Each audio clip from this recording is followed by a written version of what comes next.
Another diary session is upon us, and you're welcome. My name is Cynthia, and I am so many things. I don't even know how to introduce myself anymore. But for the context of this video, I'm a Nigerian on a gap year. So today I'll be telling you one of the numerous things I've tried throughout this gap year period. You want to get very, very cozy right now.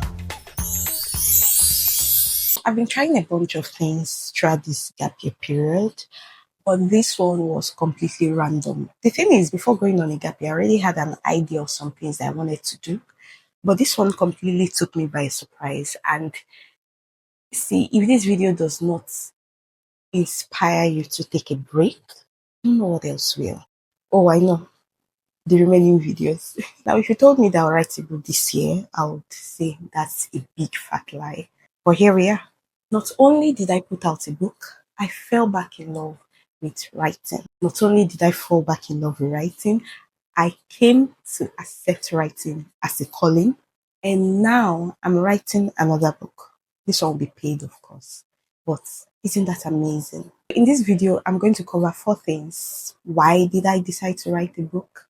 How hard was it? What came out of it? And I'll be sharing how slowing down helps you rediscover yourself, helps you rediscover your gifts and your calling. So you want to sit tight for this.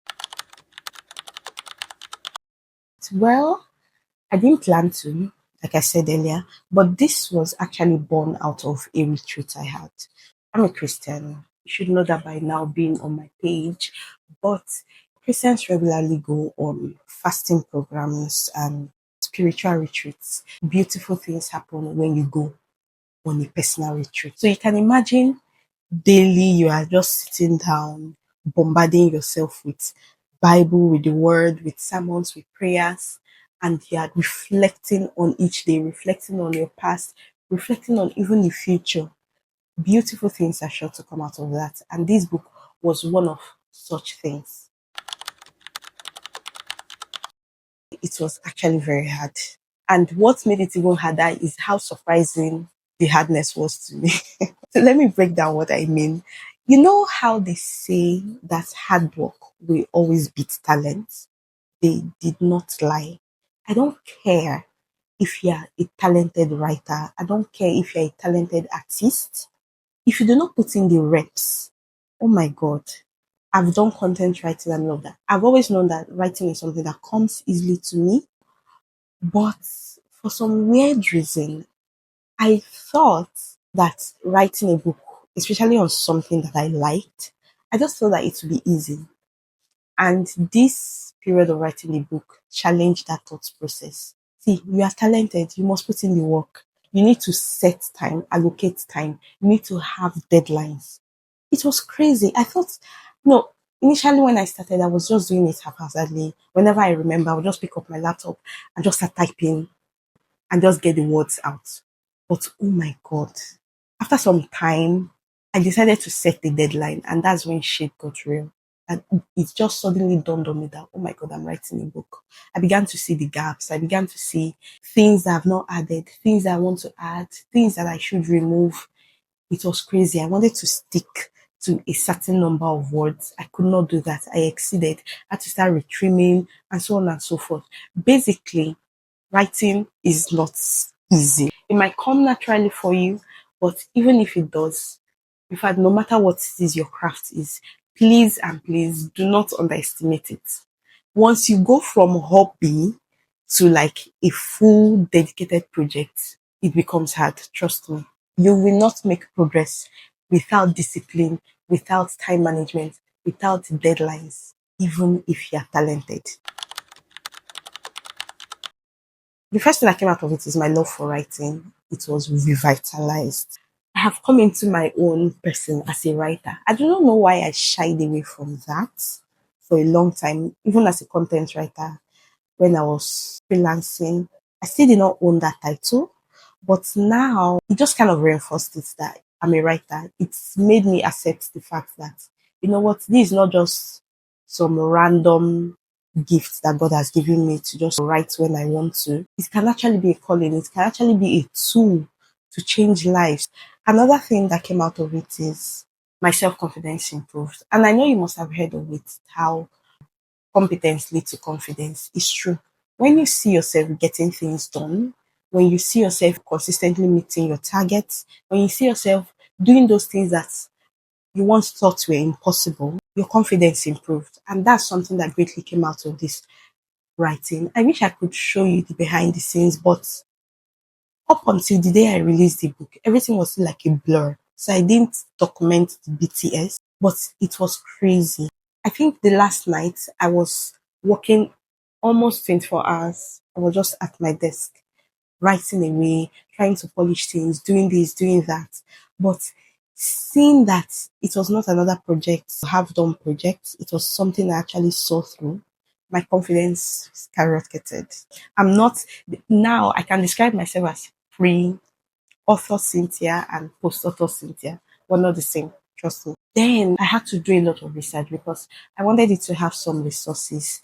The guide is available, is a free guide actually for young professionals or people just starting out their careers or people fresh out of school. You will find that guide very, very useful. It's called How to Be the Career You Love. And the link is in both the description and in my bio. You can download it for free. I had to do a lot of research because, in as much as the book initially was supposed to be a bunch of, because I give people a lot of career advice for free, unprovoked, and it works out for them. I just wanted to share some of the things I've ever told people, but it ended up becoming more. I wanted it to have some resources, so I had to start searching out links so that we attach links and all of that. I had to do a lot of research. I had to test out a lot of those things that I was attaching to be sure that I was putting out the right information. We don't want to go around deceiving anybody, right? Then another thing that I learned was the whole bookmaking process. From the editing, I actually only use Google Doc for the whole writing and editing. So I had to improve my editing game a little because writers can be so attached to their writing that editing feels painful. In my own case, I had to both edit and write my work, and seeing some of those things being cut down, I feel like some of the soul was being sapped out, but it's necessary to cut out the fluff. I had to improve my editing game. I had to learn how to design a book. For once, I was going to Canva to search out book covers. And that was when I also realized that I didn't want a bland book and I did not want a soulless or colorless book because I found that that was a bit of a theme. They're either very minimalist. I'm not a minimalist. I love colors. I love patterns. I had to start redesigning mine from scratch because I didn't really see templates that I could use. Another thing is I had to learn about copyright issues, licensing. Of course, I cannot get licensed because I found that you have to pay for that. And basically the entire book process. The biggest thing, however, that I learned is marketing. I've always known that I hate marketing, but now, instead of hating it, I just have a new appreciation for marketers. You would sound annoying. Like when I was pushing out links for my book, encouraging people to download, my God, I felt cringy. Each time I pushed out the link or talked about my book, I feel like the ground should just open up and swallow me. It was terrible. But you have to learn to market yourself. You have to learn to market. If you work on something, push it out there for the whole world to see. Don't get tired of talking about it. This is something I had to learn. I'm still learning it, by the way, because I'm not pushing it as much as I should, especially since it's such a helpful resource and it's free. But I really, really had to learn marketing. I had several moments where I wanted to just coil or maybe just throw away my phone somewhere and hide because I just put out the link.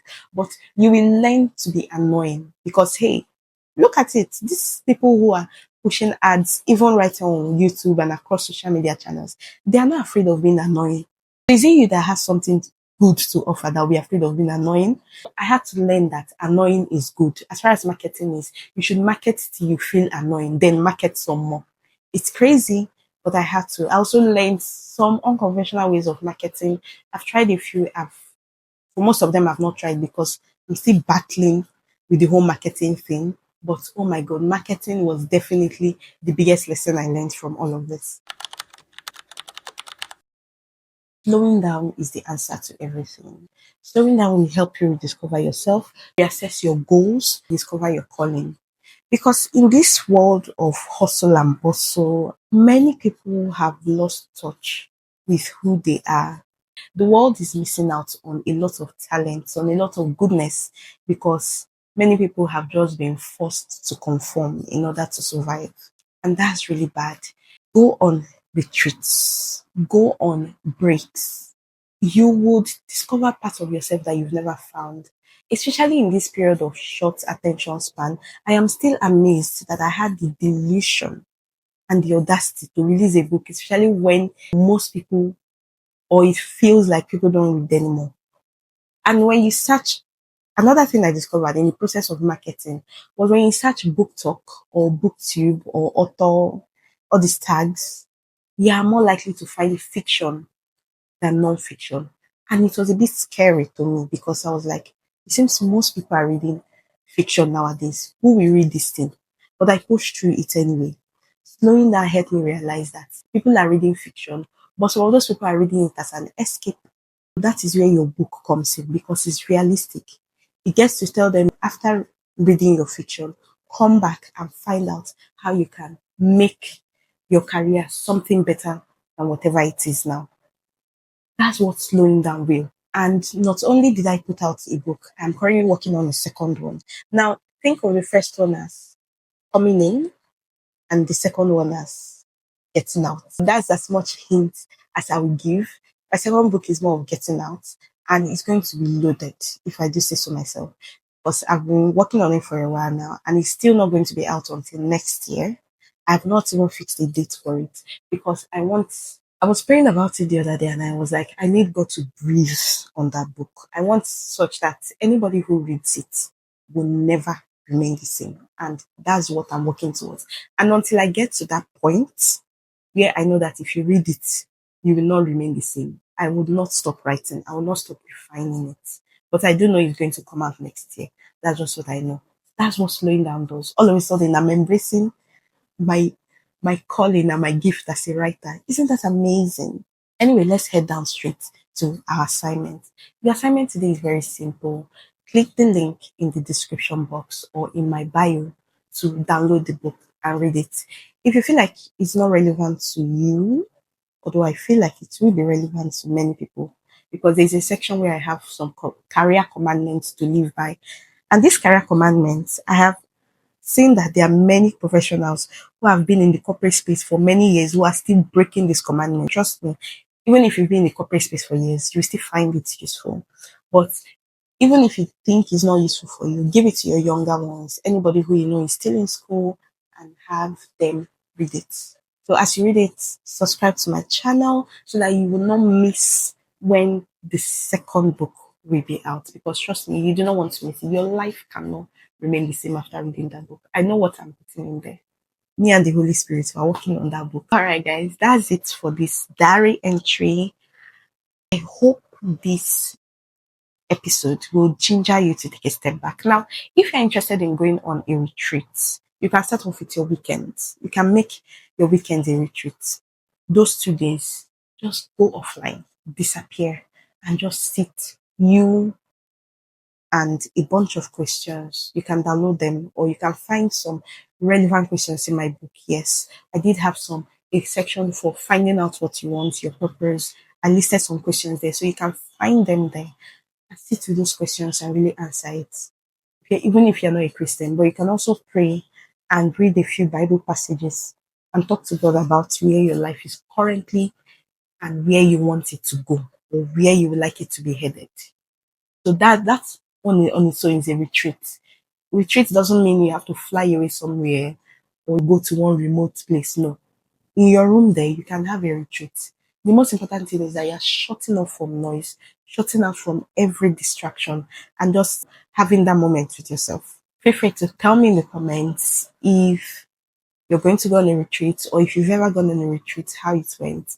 And I'll see you in my next video.